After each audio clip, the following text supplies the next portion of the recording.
Hi guys, welcome back to the Talking Low. My name is Sarah and my co-host is Caroline.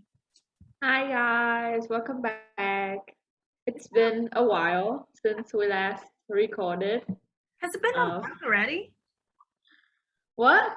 Has it been like a month already? Oh, just 2 weeks or something. Yeah, 2 weeks. Okay. It seems like a month, because we had this routine where we just record and then Yeah. it's not there. I feel like it's really a long time ago. So And now, like sitting here, it feels very foreign, like to be sitting and recording once again. Um, okay, so let's update them on what we have been up to this past 2 weeks. yes, we actually have very good reasons, for going offline, like Yeah, for for taking a break. putting this for a break. You want to tell them, Caroline? As you can probably tell from seeing all the different posts on our Facebook page, we got into the finals of the Truong Teen debate competition. And so the past couple weeks were spent preparing for the semi-final rounds before that, as well as the final rounds. And so we have been very busy, and Greg and I didn't have the mental energy to Yeah, sit down and record. yeah, because 1 week after we posted our previous, like our latest episode, which is episode 20 with Miss Nguyễn Thị Thanh Tâm. Yeah. Yeah, so basically we spent that whole week preparing for our semifinals, as well as the finals in our like the semifinals at school too. Like we got all tests and stuff like that. Yeah. We even got like as for Caroline, she even has her what's that? College essay writing, Oh, scholarship essay writing. Yeah, it was basically it a was like all at once. yeah, all at once. So like it stopped feeling when you don't have anything for a while, and now it's all they're all compiled into that specific date. So yes, those were few days of my life that I will never forget. I guess because We stayed up like till like midnight. like not only that week, but like until the day when we have to show up at my house to prepare to actually record for the semifinals. We Caroline went to my house at like 7 in the morning, 8 or 7, yeah, in the morning, and then we stayed until like pretty late. And then we have to woke up very early to The next day. the next day to do something. Yeah, we canceled school also, so that was serious. But anyway, like we will be sure to make a whole episode about our journey, like specifically about different, I would say, problems and also perks of participating in this particular competition. And yeah, that would be for next week's episode. Right. Yeah. So stay tuned. Yeah. Okay, so let's get into business. What are we going to do today? Well, you might ask, and we have wondering that for a while too, but we have figured it out. So today we're going to continue with our climate talk series. So in this episode, we're going to talk about why environmental goals have not yet been met. Basically, why we haven't successfully accomplished what we have put out in terms of protecting our environments. So without further ado, let's get started.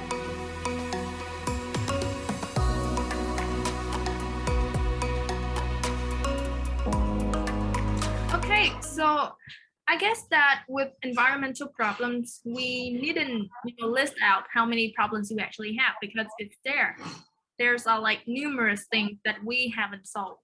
And so, Caroline, I want to ask you, why is it that we have acknowledged, we've come to this awareness that, our lives depend on our environment and the air surrounding us, the water, but then why haven't much progress has been made towards saving our environment? So I feel like the number one reason is that like most people they don't know severe consequences of climate change and the different environmental problems. But because we live in a city, and so we are fortunate enough to not have been dealing with environmental issues except from like air pollution and stuff, but we don't get to see like the very severe, like I mentioned, consequences of climate change in other poorer areas. And so that's one of the reasons why like we don't see it for it really is, even though it's very extreme and stuff. Like we yeah, because climate change, it's very regional situation, right? Like I mentioned, like some region is more affected than other. And so we don't really, and so because of that they have different opinions about the severity of this particular problem. So for us, like because we don't have to see those consequences, we might think that it is not as severe as it is like said on the like TV or something. But for people who are the most affected of this, then I feel like they think the opposite way. Like they really want to take action against climate change, but they just don't really know why and how. And those people who are worstly affected are usually people from underprivileged regions. And so that's why I think the environmental problems have not been met because the leaders and the governments and the authorities who are taking charge in being in charge of this, they don't really see the severe problems. The people who get to see the severe consequences are the people from poor regions, but the leaders, they don't get to see that, and so they don't really think like that it is not that severe. And so it's all about the mindset and the prejudices, I think. Yeah, that's the main reasons why I think like these problems have not been solved. Right. So like I could take it from your, from what you've said, it's that basically we have the solutions, but it's not matched. Like it's not suitable for, in terms of circumstantial places. Like here we need this, here we need that. But like Yeah. we just applied this whole like this big plan to all of the places. We've not considered, different variables that could, affect our outcomes. And I think one like another things is that with the media coverage, you see, not many times can you see like things about environment getting on the headlines, except for when there's a huge fire, a forest fire or like deforestation or like thousands of fish are being are dead, like or due to something, It's we've only seen like the consequences of things that we have done. We have not seen headlines showing that people working together to Yeah. tackle environment. So it's like like whole different narrative to show that like we could, we always said that it is we human beings cause this devastating, outcomes to our earth, but like it doesn't really showcase how the groups of people, smaller groups of people, they are taking charge. And so that's not highlighted. And so it often went, I don't know, we take it for granted, and it's just that it's ended there one day. And, Yeah. so I guess that And, with the yeah. problem media coverage too. Right. And also one more thing about the media coverage thing. Do you recognize like with the same, I would say, urgency? There are many societal problems like gender inequality, racism, and stuff. But we often see the news covering people protesting against gender inequality more, and those particular news receive more, I would say, interest from the public than people gathering to pick up trashes and stuff. So that's what maybe why it is, because we rank the different societal issues by the scale of severity that we think, but not the actual severity, because I agree that gender inequality is an urgent problem, but I still think like we need to have a place, a home, a planet to be living on in order to solve those problems. And so I think that environmental issues should be the number one priority. And that doesn't mean that, we are overlooking other issues. But yeah. That's yeah. Yeah, I get it. Like it's not that we are trying to underestimate the importance of gender equality, you know, fighting for gender equality or like LGBT, but it's that we think that environment should have a place that it's equal to that, you know, those issues too. Because after all, it is the environment that we're living in that Yeah, absolutely. Like we need to have a home to protest. they Um, actually have like the most significant impact as to how we, you know, socialize, how we communicate, how we travel, and things like that. So it's the very like the root of all the problems, and that's absolutely. and so like based on what we have experienced, it is something that is very dear to us. That is the things that we most overlook because it's so close to us. How can you think that we can do that to maybe bring this problem like to make it equal to others, like the problem, especially in terms of media coverage, because I feel like the media will influence and shape our mindsets. Hmm. Yeah, and I cannot think of a way that we can maybe make people more interested so that I don't know. I don't know. I think that the problems with media is that it gets biased as Hmm. we say if you have like a whole lot of money you could buy like the whole news company, like you know talking about private corporations, but mostly private corporations, they have like most power, right? um and so they dominate. Like how can you have like this whole big news media company and then it's um it controls the smaller ones. And so basically there's only one source and it's Hmm. coming to the all different newspapers like so I I think mean, I get it. Like it starts with the people at the top. mm, it has always Okay. been the problem with, you know, that's why we have Top. leaders.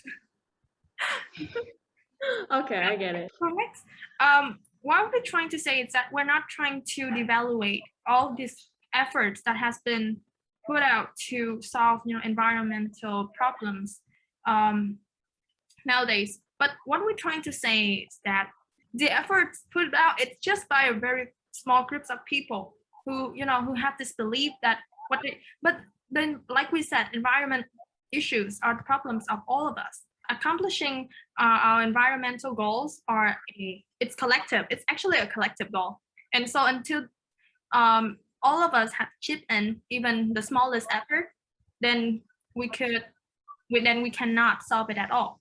So it is up to all of all of us to do something, even the littlest, to help our environment become healthier.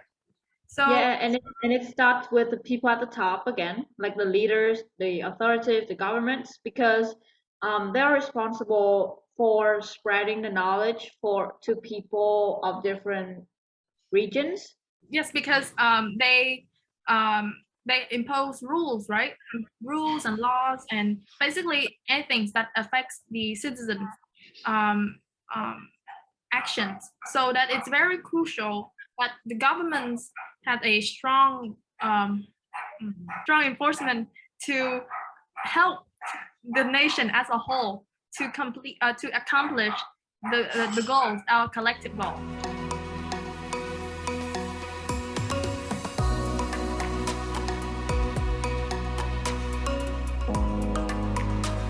So, Caroline, do you have any, you know, evidence as to um, back up for what I've said? Okay, so like we can probably see you can probably see from like everyday life the different examples and occasions where the effort is not enough to fully solve like little problems of these environmental issues because it's a systemic issues. It's like there are different problems within these problems. So one example I can think of is nowadays like Kufeng and I like we enjoy drinking boba tea. At least I enjoy drinking boba tea. I appreciate their effort in trying to um be sustainable in terms of packaging, and yeah, in terms of packaging. But like, I don't know if you guys noticed it, but whenever I purchase a boba tea, a boba thing from, for example, Gongcha or even Koi or even like any other companies, even though like on the outside they seems like it is made from paper and it is recyclable and it is, very easily decomposable, but on the inside there's a layer of plastic. So it's a I don't know, like paper, or paper outside and plastic inside. So yeah, I don't really see the point in trying to go sustainable, because they also use plastic in terms of their packaging. So it's one example that throws me off, especially when ordering like poverty. Like, it's like it's a fake effort. Like you can probably see that if they did use paper and they did try to go sustainable, but at the same time they did line a plastic layer inside of those paper layers. So yeah, that's one example I can think of. Actually, with um, I myself, I find that when we cut out, like when we cut off the amount of plastic straws that we use every day, I think that it's well necessary campaign, since they said that plastics that is really hard to decompose. But then Hmm. we have this initiative to switch to paper. But the problems here is that um, we need, I think we need to cut trees down to make, Yeah, paper too. that's what I thought. So paper is also not a sustainable solution, right?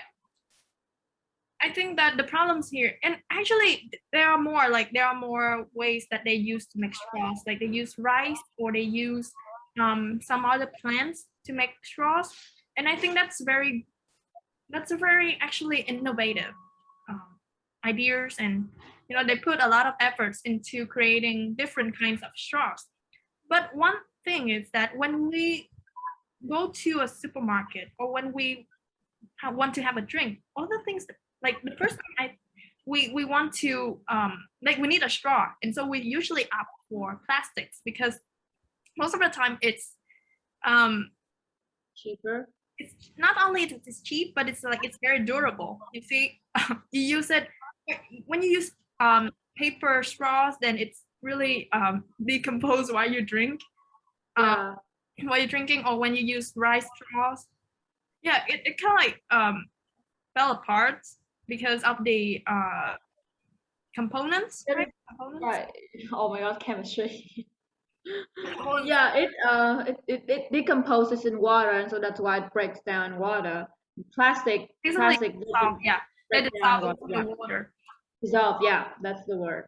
Yeah, and another problem when it comes to like hindering the process in which we try to solve environmental issues, that when sustainability becomes a trend, even though it has some benefits, it also has some drawbacks. Um, yeah, because I feel like when it becomes a trend, then people would just do it half-heartedly. Like they don't put really much the full effort. They come from a place of wanting to attract fame and attract publicity rather than actually wanting to solve this problem. And I know that in the beginning phase, when all of this become a trend, it is good, it's beneficial in terms of it attracting more and more advocates and more supporters for this like movement against climate change. But I mean, in the long term, it's not the best solution, because when students like we actually second guess ourselves or our decision because we want to fit into the sustainable like group or something, and we want to pretend that we are actually responsible. But I don't know if that's always the case. Maybe like we only choose to be sustainable when we're around our friends, but not 24/7, and so that's effort is absolutely wasted. And so yeah, it has some benefits, but again, it is a double-edged sword. So although I think that the biggest problem that we should tackle here is that why no one's take the execution. The ideas, we're floated with ideas, we're floated with goals, we're floated with plans, like the Paris Agreement in 2015 at COP21, and again 5 years delivery at COP26. So that year we have like so many ideas. So consider how much energy resources that we have spent for the leaders to come to one place and take all those meetings and carry out the plans. That's a lot. We have even in our effort to save the environment, we're hurting it little by little. So what I'm trying to say here is that we need to figure out an innovative ways to tackle these problems as well as saving it. It doesn't really matter if you sacrifice a piece of the earth while trying to save it. Then in the end, we really left with nothing, right?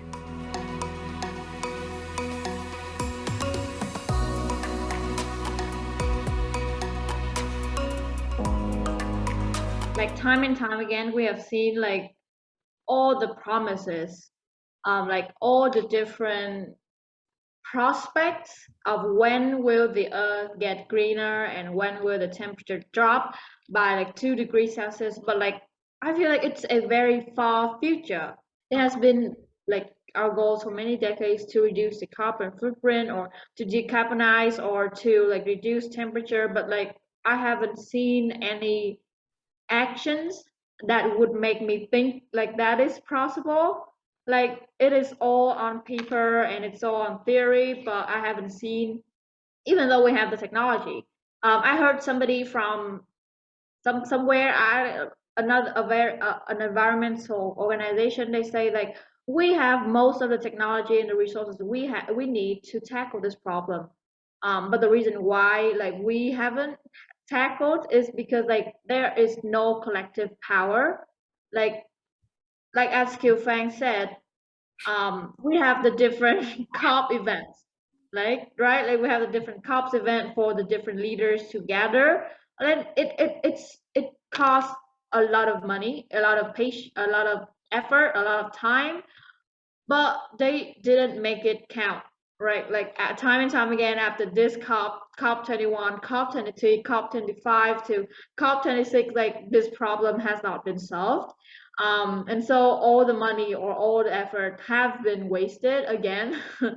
And again, like that's what we're trying to say here is that even though, yeah, we agree that the leaders, the top leaders, are responsible, we need to pressure them to act accordingly to their promises like when by like protesting and choosing to be responsible. Yeah. Right. Actually, from what you've said, I think that I realized that maybe we have approached these goals in the wrong way. Like when we put it down to COP 21, COP 22, to COP 26, we are trying to legalize, like we're trying to put it down as a legal document signed by all countries, by nations, to save the environment. But it's actually something simpler. It's like we're leaving they made the environment the problems of the wealthy, because we're trying to make it so big. We need these technology, and how are we, like the only us, like somebody like this portion, it's in this earth, how can we operate, like, oh wait, we don't have the knowledge to operate these technology, we're just one person trying to save. Yeah. So it creates this kind of mindset that it is not our problem anymore, or maybe even if we try, we couldn't, our efforts couldn't compare with those big like organizations. They have all the power, they have all the ideas and all the money to fund for their action. So again, I think it's the problem here is the approach, not how we need to engage everyone into saving the environment together.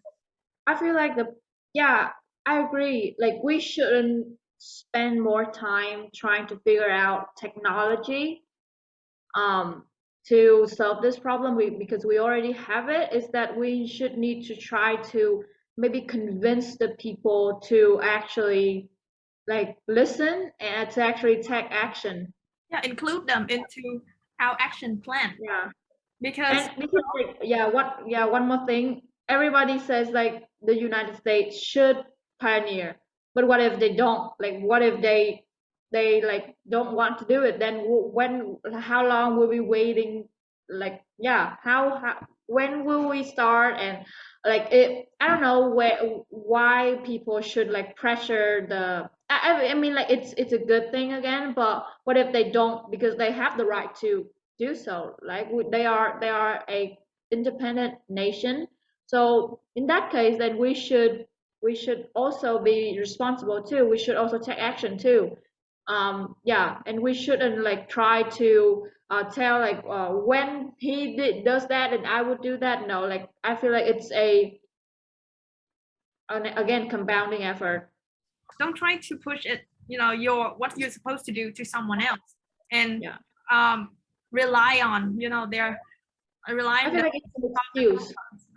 Yeah, it's actually an excuse. Well, you can say that. Well, it could make a very convincing argument as to, the United States have used, like have I agree. the most, carbon emissions, but that doesn't justify for the thing that, that doesn't justify for you saying that it's not our job to do what it is our job. So Okay, so long story short, just be responsible. The littlest effort counts, and yeah, that's what we got. well, If you want to, yeah, if you want to have more information, like please watch the COP26 episode. I feel like we cover everything in that, and on this episode, we just expanded upon those ideas. Yeah. right. So stay tuned for our next episode where we will be talking about what, specifically what we, like as youth, will need to do in order to save our environment. But before that, please stay tuned for the episode where we will spill the tea on the big competition.